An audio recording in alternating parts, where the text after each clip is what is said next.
جی class down امید کرتا ہوں کہ تمام بچے خیریت سے ہوں گے۔ السلام علیکم ورحمۃ اللہ وبرکاتہ۔ آج 3 جولائی بروز جمعۃ المبارک پرستان کی شہزادی کا بقیہ حصہ پڑھنے جا رہے ہیں، تو آئیے وقت کو ضائع کیے بغیر ہم آغاز کرتے ہیں۔ سیدانی آگے کہتی ہیں، میں پالکی سے اتری، پالکی ڈولی اور چادر کو اچھی طرح اوڑھ پہننا اس پری کے ساتھ ساتھ چلی۔ کیا کہوں اندر کیا بہار تھی، بہار رونق، ہزاروں پریاں، گورے گورے رنگ، سفید رنگ، بوٹا سا قد، دراز قد، خوبصورت قد، زرق برق کپڑے، چمک دھمک والے کپڑے، ویسے برق بجلی کو کہتے ہیں، ہنستی چہلتی چہلیں کرتی، اہلی گہلی پھر رہی تھی۔ چہلیں کرتی ادھر ادھر پھرنا، اہلی گہلی پھرنا، نخرے دکھانا، اترا کر چلنا۔ چمن ایسا کہ نہ دیکھا نہ سنا، چمن باغ یعنی کہ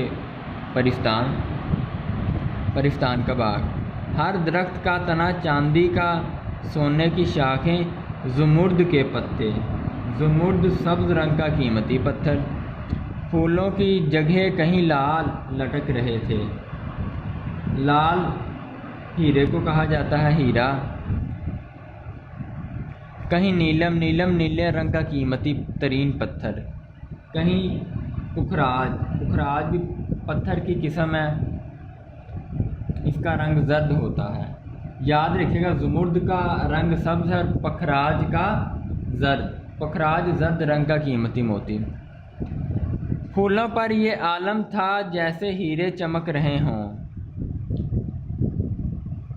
عالم حالت۔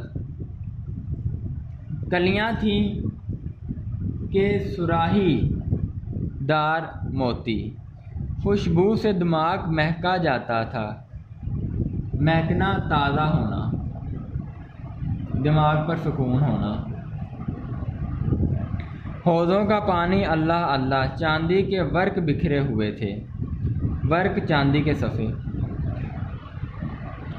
فواروں میں سے موتیوں کی بوچھاڑ ہو رہی تھی، بوچھار بارش۔ آگے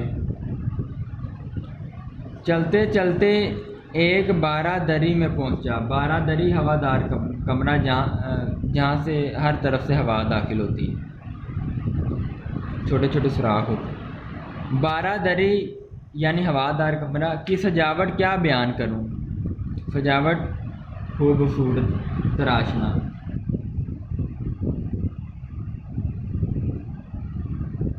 قلعے کے دربار بھی دیکھے ہیں مگر اس جیسا سما آج تک نظر سے نہیں گزرا۔ سما منظر، سینکڑوں سرخ، سبز، نیلی، زرد، عودی، سفید کرسیاں بچھی تھیں۔ جی اس کے بعد رنگ برنگ کے بلور کی تھیں،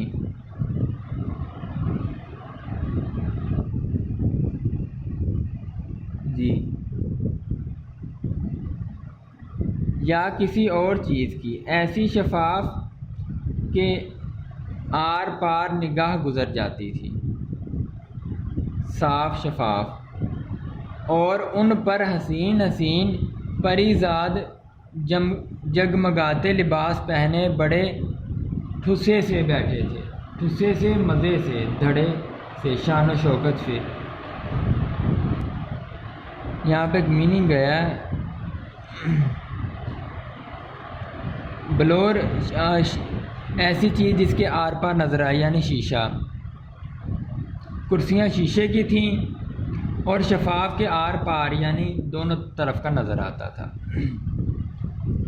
ان کرسیوں پر بیٹا میں رک کے یہ پیراگراف اس لیے پڑھا کیونکہ اس میں معنی بہت مشکل اور الفاظ کچھ پیچیدہ استعمال کیے ہیں تاکہ نظر کو سکون اور دماغ کو ٹھہراؤ ملے، اس لیے پڑھا۔ یعنی کہ ان کرسیوں پر خوبصورت پریاں جگمگاتے کپڑے، زرق برق کے کپڑے پہنے بیٹھی تھی، ٹھسے سے، شان و شوکت سے، مزے سے، دھڑلے سے۔ بیچ میں ایک نمگیرے کے نیچے ایک بڑے یاقوت کے تخت پر، تخت بادشاہ کا تخت، نمگیرہ صاحباں شامیانہ جو کہ سایہ بخشتا ہے، جس میں ہیرے اور پنے کی پچی کاری کا کام تھا۔ پنا قیمتی موتی، پچی کاری نقش و نگار نقاشی کرنا۔ جی، بادشاہ اور بیگم عجیب شان سے بیٹھے ہوئے تھے، عجب منفرد۔ بادشاہ بیگم کے پہلو میں ایک لڑکی کوئی 14-15 برس کی، چہرہ جیسے 14ویں رات کا چاند، خوبصورتی کی بات کی گئی، زلفیں کھلی ہوئی،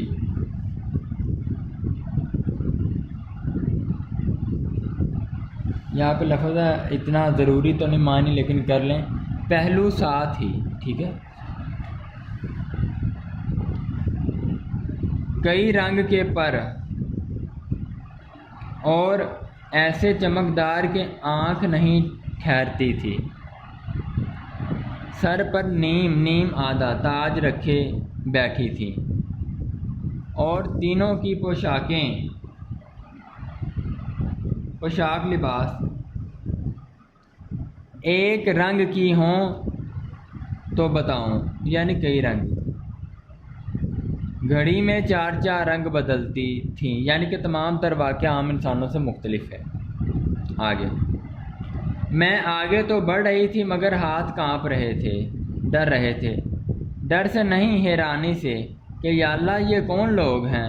میں جاگ رہی ہوں کہ خواب میں یہ پرستان کی سیر ہے، سیر تفریح، اور اگر جاگتے میں کوئی پری یا دیو مجھے یہاں سے اڑا لایا ہے تو دیکھے گھر الٹا جانا بھی الٹا واپس ہوتا ہے یا نہیں۔ اسی سوچ میں تخت کے پاس پہنچ گئے۔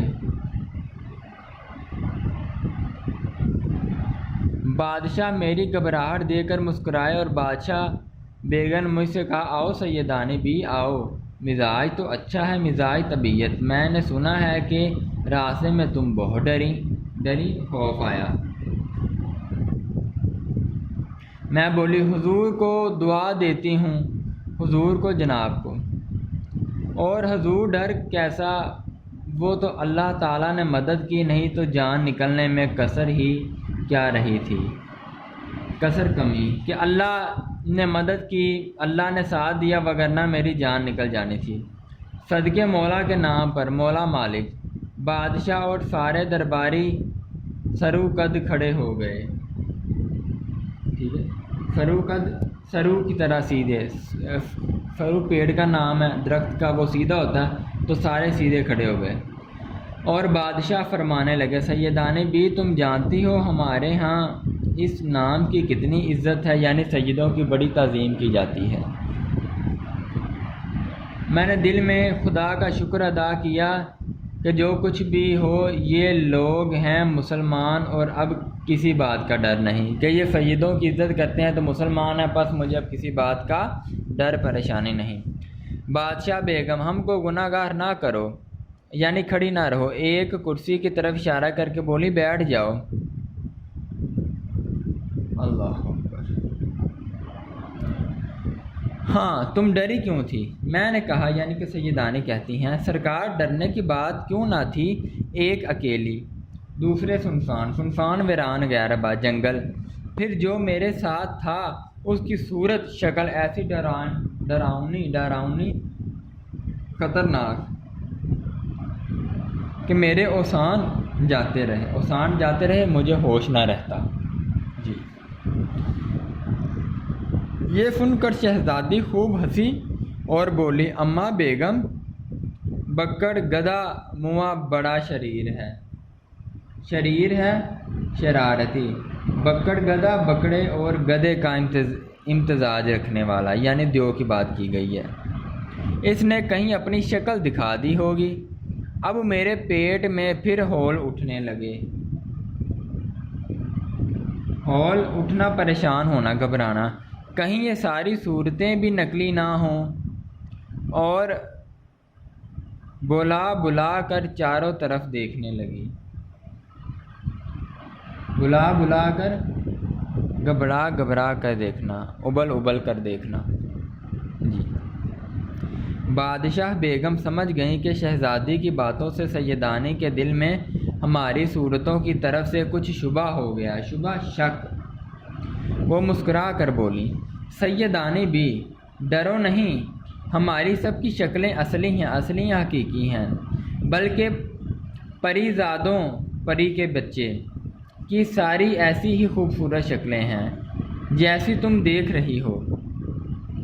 میری لڑکی سہیل پری نے جس کا ذکر کیا وہ جن ہے، اور جن البتہ وضع وضع کی شکلوں کے، وضع وضع طرح طرح کی شکلوں کے ہوتے ہیں، یعنی کہ پریاں خوبصورت ہوتی ہیں، جن ذرا ڈراؤنے شکل کے ہوتے ہیں، بکر گدھے منہ میں۔